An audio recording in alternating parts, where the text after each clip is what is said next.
Ang blepharospasm ay isang kondisyon na nagdudulot ng hindi kontroladong pagkibot o pagkipot ng pilikpata. Ito ay maaaring mangyari sa isa o parehong mata. Ang mga sintomas ng blepharospasm ay maaaring mag-iba depende sa tao.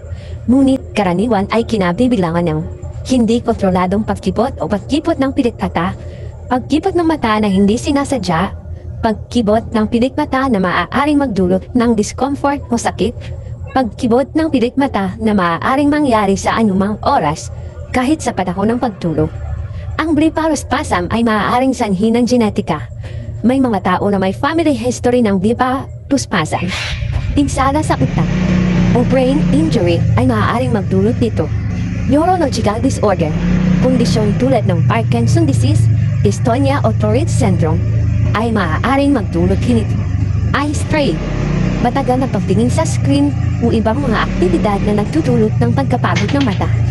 Ang paggamot sa blepharospasm ay depende sa sanhi at sa kalupaan ng sintomas. Butol din ng toxin injection, isang uri ng gamot na maaaring iturok sa pilikmata upang mabawasan ang pagkibot. Medications, may mga gamot na maaaring inireseta upang mabawasan ang sintomas. Surgery, sa ilang mga kaso, maaaring kailanganin ang operasyon upang alisin ang mga nerve.